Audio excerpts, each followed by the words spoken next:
talk to you all about respecting your psychic readers, understanding that we're not just entertainment, we do go deep. And the reason we say this is because I'll give an example. So I had met a friend back home. When I went back home, I went back home to DC, where I'm from. Yeah. I live in California now. And while I was visiting, I was like, yeah, I could read for this person while I'm here. But I didn't hear from them until I got back to California. Yeah. And I was like, well, I am back on regular working hours now. You can book through the website. And, you know, in a nice way, she meant no harm, but she's like, oh, but I'm with my girlfriends right now. Do you have time right now? And I understand that for many of you, this is fun. It's fascinating. But the thing is, that's the equivalent of somebody calling you to come into work right now. And it's your day off. Yeah. Now, how many of us, when it's our free time, it's our day off or doing our thing, want to go into work unplanned for? No. Yeah. So, you know, just understanding that this is not a hobby for us. This is our job, and we're very busy. Yeah. And then her saying, oh, well, I'm with my friends. Like, we love what we do, and we don't mind doing girl times, events for bachelorette parties, birthday parties, all these sort of things. But it was almost like a sideshow. Like, oh, my girls are like waiting, like, you know, come and perform.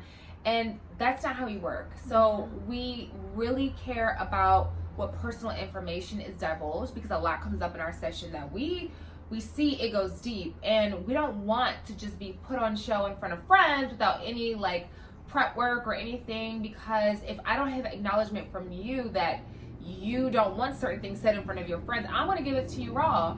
And then what if they are like, oh, you know, your man doesn't want you, your girl doesn't want you, your job is falling apart, your money really isn't right, whatever, because people think, oh, sometimes psychics are just purely for entertainment, you know?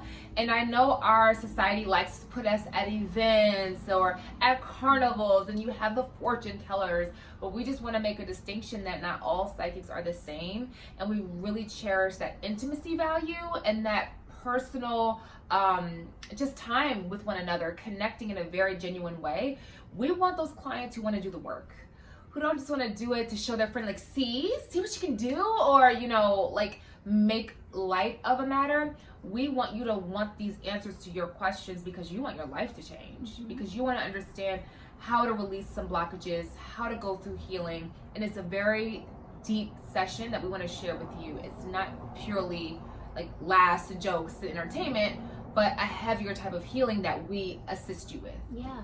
And it's also important to do research on the psychic advisor you're interested in before you try and hire them, because had she have done her research on me and my reviews, more often than not, I do have a lot of clients that say, oh, I heard something I didn't want to hear, but that's because it was a truth that needed to be known, to come to light. So if you're not ready to take the risk of having your mood altered, then maybe you don't want to do something like that, like Christine said, with friends around and things like that.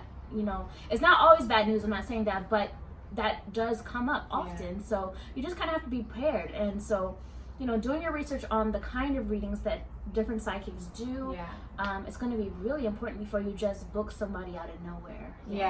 And really just be respectful, like Erika was mentioning, of people's time. You know, I've had clients before and so desperate for a reading in the moment, and I am a little bit of a softie, so I'm still working on boundaries with not saying like, oh, okay, I can take you right now. And I would take someone right then, or carve out time to take them right then, and then all of a sudden they wouldn't answer. They wouldn't be around. They wouldn't be accessible. So that's a super rude way to treat someone who's trying to be of service to you. You always want to make sure you communicate with cancellation. So if you are booking a session and life happens to you, we're all human, life happens, make sure you have that respect to say, hey, you know, what's your cancellation policy? You know, hey, I still want to maybe even give you some money because of the time that you set aside for me. Every psychic has different cancellation policies. So don't go into a new one expecting that they'll bend over backwards for you, or they want to assess a fee. You know, oh, this is spiritual work, there shouldn't be, you know, a late fee associated. Well, you go to the spa and get a massage, or you miss your appointment, they have late fees, missed appointment fees, all of that. It comes down to respect for time, and that's what we give. Like, our service is allotted during a set period of time, and that time we like to have set aside for you. So if you were to just like hound the person right now, can you do it? What if we have our own concerns? Maybe we're going through a weird space, you know, where we just aren't really connecting well to people. Maybe we're just tired because life happens to us. Maybe we're PMSing, you know, maybe we're full, we just ate a big meal and we just need a moment. Don't always think it's because people don't care about you. Yeah. So I have a story time because I had a client that I would bend over backwards for. And I was out with Erika. We were just celebrating how hard we had been working, just really taking a girl's night, grabbing a drink with my girl. And really it turned into something that I should have just halted a long time ago. But the client in question, he wanted me to stop everything right then. And I told him what I was up to. I'm sorry, I can't do it right now. And he threw a fit. Like the biggest fit ever. Said I was only in it for the money. I only cared about him because of the money. And all of these things. This is my profession. This is what I do professionally. Of course I care about the money. Also, if I cared about the money that badly, I would have just left drinks and just handled him somewhere, you know, gone to the car or something. But I also care about my personal time because I have boundaries, you know, as you know, being a human, I have things that I want to accomplish in my life, you know, beyond just professional goals. I have interpersonal and friendship goals.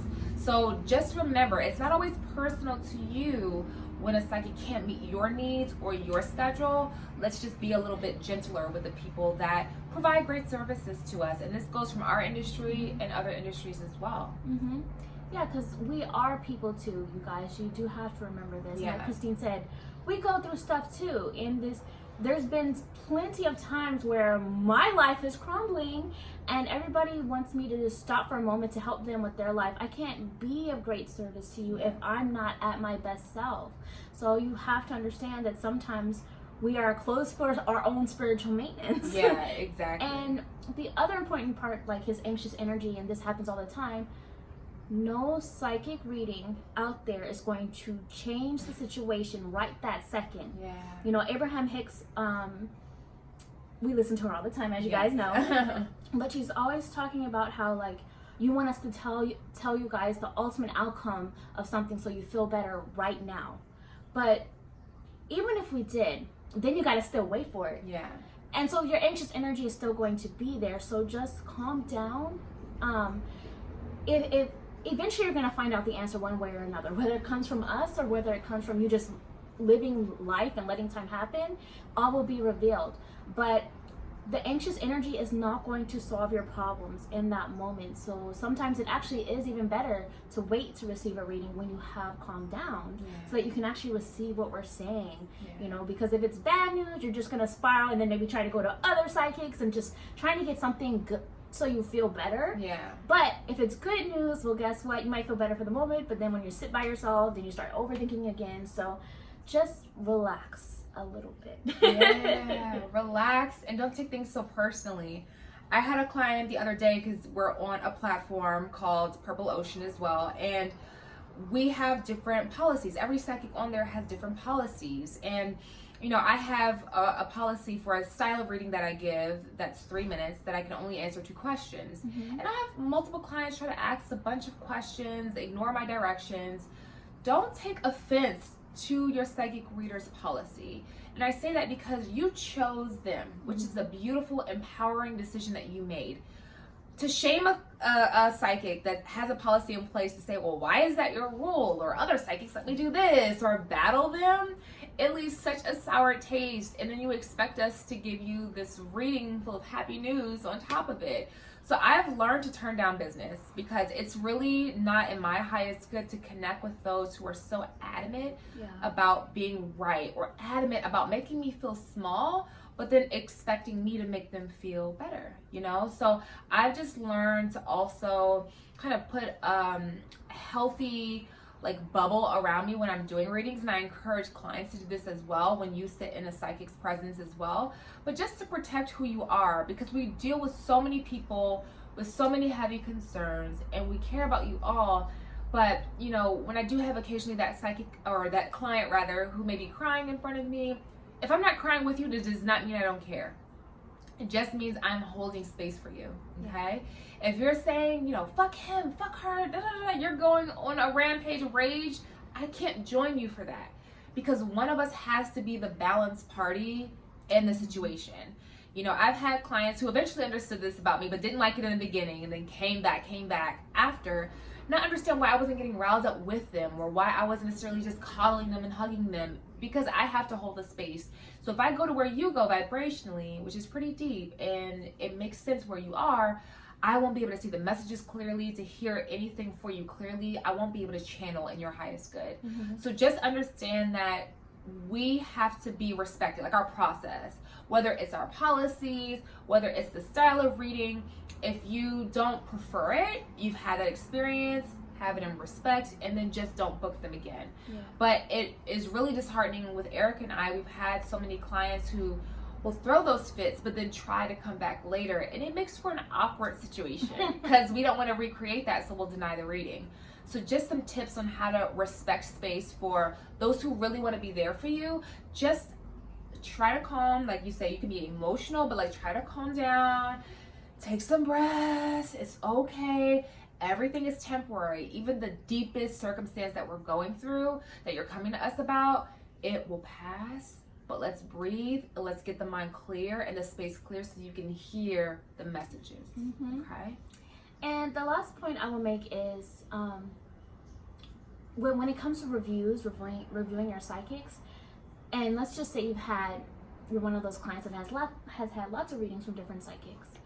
If you're unsure of who is right, just don't leave a review at all, because there's been so many times that I've gotten the backlash because I've told my truth of what I saw.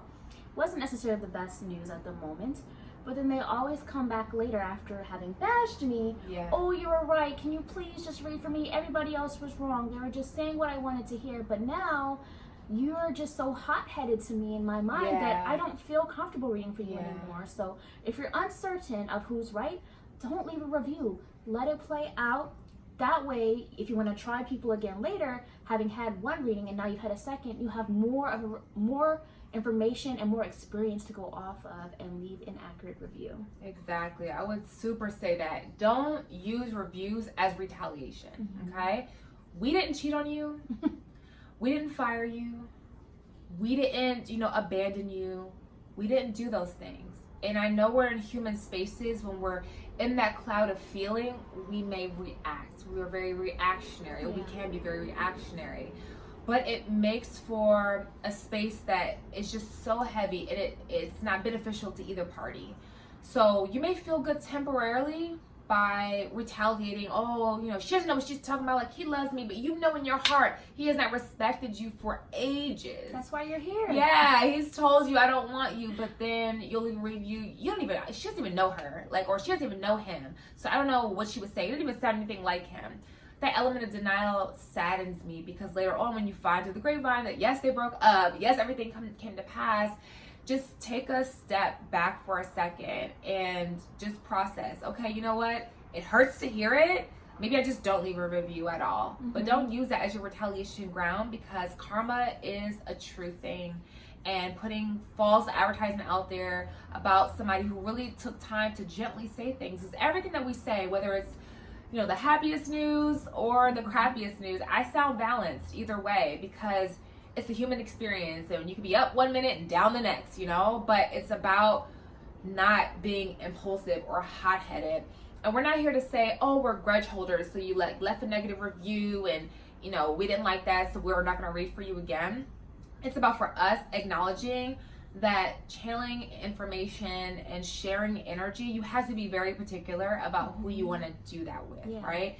And we have the right, just like you have the right to choose your advisor, we have the right to create a space of the perfect customer, like the book that we're reading. That customer that is more open, more understanding, more willing to grow and learn. And that's a boundary that we have taken time to grow into. It wasn't always easy, turning people away or none of that, but we have to separate us from those who may be of a different path and say, this is the world that we kind of want to create for ourselves, because in that higher vibration, we can be a better service to a lot more people, right?